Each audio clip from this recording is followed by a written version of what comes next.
Bonjour Ilana, bonjour à toutes et à tous. Une petite réflexion sur Purim qui sera dans une semaine maintenant. Purim dont on peut remarquer l'aspect double qui est dans les messages des mitzvot de Purim. Cet aspect double, on le voit déjà avec la lecture de la Megillah. La lecture de la Megillah doit se faire deux fois. Une fois le soir de Purim, et une fois dans la journée de Purim. Et c'est très important.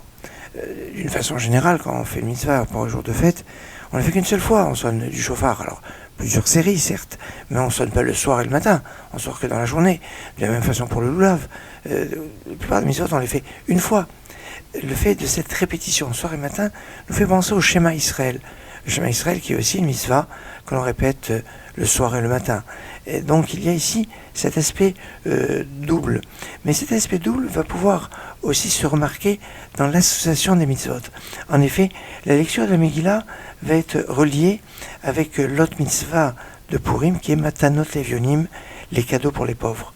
Et une des raisons pourquoi la Megillah ne peut pas être lue le Shabbat même dans un endroit qui est clos, et même à Jérusalem qui fait le 15 Adar, parce que les pauvres ont comme repère la lecture de la Megillah pour demander les Matanot Levionim, pour qu'on leur donne ces cadeaux pour les pauvres. Et si on le fait Shabbat, eh bien, les pauvres ne pourront pas demander leurs cadeaux, et donc on sera dans une situation qui n'est pas bonne.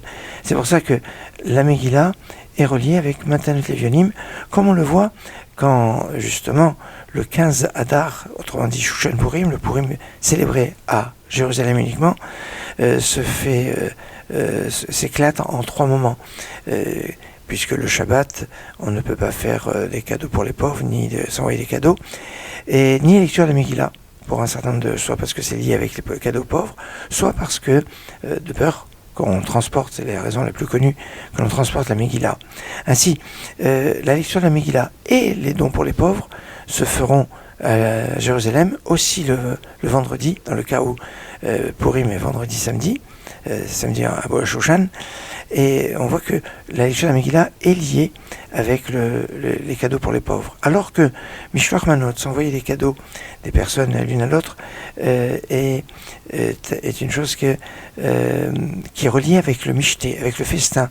En effet, une des raisons pourquoi on doit donner des cadeaux constitués de nourriture, on ne peut pas faire un cadeau quelque chose qui ne se mange pas, et d'une nourriture qui est de suite consommable, pas quelque chose, pas une poule qu'il faudrait faire la shrita, ou non, quelque chose qui est consommable, pour permettre à ceux qui n'auraient peut-être pas de quoi faire le festin de Purim, et qui n'oseraient pas, par leur dignité, demander, alors on envoie Mishloach Manot.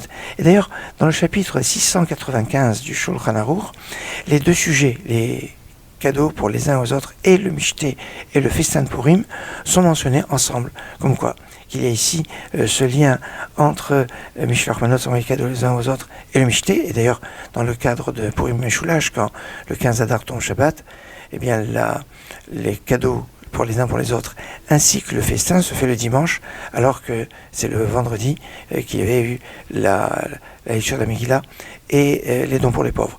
Pour nous qui sommes en dehors de Jérusalem, l'histoire est beaucoup plus simple. Tout est ensemble.